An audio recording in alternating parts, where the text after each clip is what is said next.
Hey folks, today I'd like to talk about the horoscope of Kate Middelton, Princess of Wales. Now, as everybody well knows, this has been a horrible winter for the royal family. In January, King Charles and Princess Kate were both in separate hospitals at the same time. Charles for prostate surgery, Kate for major abdominal surgery. Um, he was released maybe same day. She spent a few days in the hospital for post-operative observation, and it was stated at the time that her recovery would take anything from 6 to 8 weeks, so not to expect anything of royal duties from her for a while. In February, Charles announced that they'd discovered cancer during his prostate surgery and that he was now being treated for that. Meanwhile, Kate had pretty much disappeared from public eye, which, immediately fueled a whole lot of rampant speculation, never mind what the state of her health was, but, what, if anything, was going on with the rest of her life. So all kinds of rumors got resurfaced, including one that Prince William had an affair with a neighbor, Rose Hanbury, some time ago. Meanwhile, friends declared that Kate was still under stress from, the rift between her and William and Harry and Meghan some time ago. So then more time passed, and in March, Russia news media declared that King Charles had died, and this forced the hand of British embassies around the world to say no, that's not true. He's still alive. Very shortly thereafter, Charles came out and said that he had a cancer of the pancreas and that was being treated. Medical pundits then rose up to say, well, this is not a good prognosis, and he may have only a few years to live. Meanwhile, the pressure on, the scrutiny on the Prince and Princess of Wales only intensified. There was the doctored photo on Mother's Day that appeared with Kate absent a wedding ring. It fueled much more speculation. It kind of forced her hand as well too. And she released, a video message saying that during her own abdominal surgery, she'd discovered she had cancer, and that was now being treated as a preventive measure with chemotherapy and other interventions. And of course, a huge outpouring of public sympathy for the royal family because she's only 42 years old, a wife, a mother of three young children. It's really heartbreaking. Now, as astrologers, we're sometimes uh, put in a bit of a quandary where, we may look at a horoscope and we may have thoughts and conjectures about what's going on with that person. And yet, when it's of a private nature, as is one's medical health, and even within the realm of that, there is, other privacy issues as well, too, in terms of specificity of ailment. And so, when I looked at her horoscope, I had thoughts which I felt I could not share publicly. And I shared them only with a couple of colleagues, just to say, look, this is what the astrology says, and here's what I think about what is going on and a prognosis for such. So basically, I sat on this, these opinions for quite a few weeks. Until, of course, Kate made her public declaration, and now it is in effect a open secret. And of course, now people are, on BBC and CNN and other news media, and openly speculating about, what is the nature of the ailment and what is the prognosis and all the rest of that. So now that that burden of secrecy is off me, I would like to discuss her horoscope, not in any sensationalist terms by any means, but simply, like all astrologers, to show the validity of our science and to show how it can indicate, what is happening, behind the scenes. Okay, so without further ado, let me get to that. Okay, so here's the horoscope for Kate Middelton. Born 9th of January, 1982 in Reading, England. Astro Data Bank gives a time of 7 p.m., 1900 hours. I'm always suspicious of anything rounded off to the hour. And using various life events, marriage and birth of 3 children, I've rectified this to 6:23 p.m. It doesn't change the ascendant, so this holds true. It does, however, change the amshas, vargas, the divisional charts that I will use in the second part of this presentation. For the moment, I think we can trust that if this is approximately true, she does have a Cancer ascendant. And so there's the thing. With Moon being the lord of the horoscope, the moon is placed in the 12th house where it is on the Rahu Ketu axis. It's a full moon. She was born on a lunar eclipse. The moon lies on the Rahu Ketu axis, furthermore aspected by Saturn. So, this is all the elements of Arishta yoga. The moon in Trikashtana, heavily afflicted.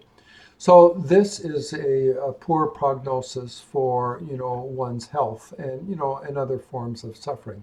Moon in the 12th house, the themes are hospitalization, isolation, suffering and loss, and I don't need to belabor that. It's not a good position. So she has Mercury and Venus in the 7th house, two benefics that aspect her ascendant. Both of these go to indicating her charm, her beauty. Explains some of the reasons why she's much beloved by the British public. Be that as it may, here we are with this natal horoscope, which is symptomatic of potential issues. We might note that not only is the 12th house afflicted, but the 6th house is afflicted too, which is a generic place for health. Actually, specifically too, in terms of parts of the body, it is the abdominal cavity. Basically, everything below the ribs down to the base of the pelvic bone cradle. And so, there you have the sun, you have Rahu Ketu axis running through it, and Mars aspects the 6th house as well too. Now, she is currently running Mercury dasha, Jupiter bhukti. So Mercury is lord of the 3rd house and the 12th house. So that draws our attention to either one of those houses as potential themes of topical interest. And as I've already just discussed, the 12th house is one of those that looms large. Not only because it's the dasha lord rules the 12th, but natally the moon occupies the 12th, where it forms Arishta yoga. So look a little closer at Mercury, and for this we just need to look at the other horoscope here. Mercury is in 12 degrees 35 minutes of Capricorn. Now that is in a moon nakshatra. So under the theory of Nadi astrology, when a period lord runs, in this case we're talking about dasha lord Mercury, when that period of Mercury runs, Mercury gives results not only for itself, which is occupant of the 7th, lord of 3rd and the 12th, but Mercury also gives results for its nakshatra dispositor. Now, because it's in a moon nakshatra, then Mercury dasha will give results for that moon as well. And as we note, moon is the ascendant lord, indicator of the self, the personality, also the physical self, forming Arishta yoga in the 12th house. Then it raises all of these issues again about wellness versus illness and the potential for hospitalization or any kind of suffering, emotional, psychological, physiological. So then that's Mercury dasha. Now consider Jupiter bhukti. So Jupiter, it is the lord of the 6th house and the 9th house. So we're again invoking the 6th here because Jupiter rules that. Jupiter, if we look into the South Indian chart, we see Jupiter is in middle degrees of Libra. That is a Rahu nakshatra. Therefore, Jupiter during its bhukti will give not only results for itself, but also for its star lord, its nakshatra dispositor, which is Rahu. Lo and behold, that takes us immediately to the 12th house as well. And again, we're back here looking at the 12th. And we got there by looking at Mercury's nakshatra lord is the moon. And now Bhukti lord Jupiter, its star lord is Rahu. We're back in the 12th house again and very much focused upon this highly afflicted moon in the 12th house. That's, worrisome to say the least. So this suggests, certainly problems of a general nature for health, and more specifically for the abdominal area, because the Rahu Ketu axis runs right through the 6th and the 12th. Okay, more to say about this, but now using the amshas and vargas. Just a moment. Okay, now what I've put up on screen are two of the amshas or vargas, which are, intimately connected with health. You have the D6, the shashtamsha. The label on this is disease. You have the D8, the ashtamsha. And the label on this is accidents, but can also be used as an indicator for surgeries as well, too. The two most commonly used, there's the D27, but I'm not going to use it in this instance because I've already told you that the birth time I'm using is speculative, 6:23 p.m.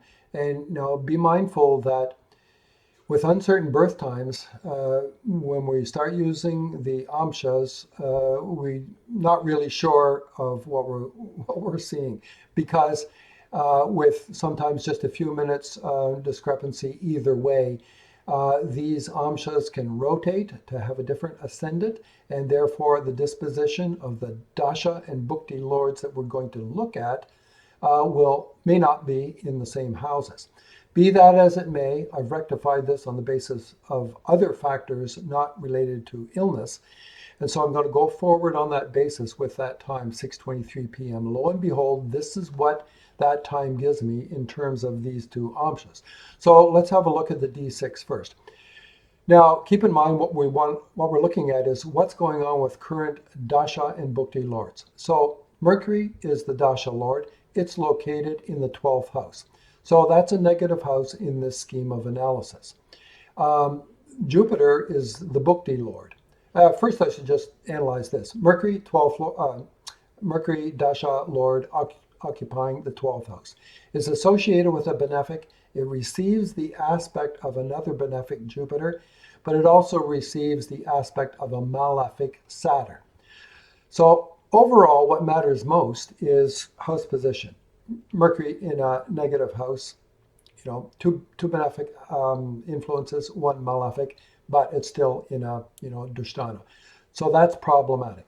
Okay, move on to the bhukti lord. The bhukti lord is Jupiter. It too is in a negative house, another trikashtana, the 6th.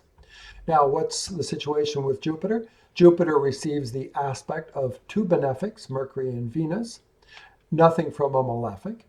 And then there's another form of yoga that's formed in the amshas, and this is with Jupiter and the moon, forms what we call a Shubha Sankhya yoga. If you imagine a line of symmetry down the center here, Jupiter and the moon are equidistant from that line of symmetry through 1-7, and they are both benefics, and so that's benign. Be that as it may, Jupiter is still in a negative house. So both the dasha lord Mercury and the bhukti lord Mercury are in negative houses. Now, many of you may notice Mercury and Jupiter are in a parivartana. That allows them to exchange signs, figurative, virtually, as we might say, and be in their own signs, which strengthens them each to some degree. However, they're still in trikashtanas, houses 6 and 12, and that won't rescue them. And even if Jupiter, swaps with Mercury to go to the Sagittarius 12th, there it will receive the aspect of Saturn. So no matter which way we go here, they're still in Trikashtanas. And what are the other of them? Well, in fact, both, in a virtual, mind's eye view, will be afflicted by Saturn. So this is problematic. And this is where she is today. That period runs, I've forgotten, June 2023 until September 2025. So we're pretty much smack dab in the middle of it. We're not quite halfway through. Come over to the D8 and see what we see here. Now, here the picture is certainly improved. Dasha Lord Mercury is in a positive neutral house, the 11th, and it's associated with two benefics, Jupiter and Venus. It receives an aspect from malefic Mars, but 2-to-1 benefic versus malefic. That's not too bad, and most importantly, it's in a positive neutral house. Meanwhile, Jupiter is in the same house, and Jupiter is exalted. It's in the presence of two benefics. Again, the aspect from Mars still applies, but again, the fact that it's in a positive neutral house is also a good sign, and there are no other influences upon it. So, I mean, if you want to try to sum this up, the condition of the D6 might suggest, certainly grave physical health problems. With the D8, some hope for, intervention and recovery. The problem lies in the next dasha. Next bhukti. After Jupiter comes Saturn. If you look in the D6, Saturn is in the third house, which is treated as a full-blown dushtana, every bit as problematic as 6, 8, and 12.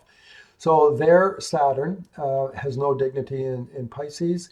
It is aspected by the sun and by both nodes. You might notice, that in some of these amshas, you can have the anomaly of Rahu, Ketu being in the same sign as opposed to opposite signs. That's just a reality of the way that these amshas are calculated.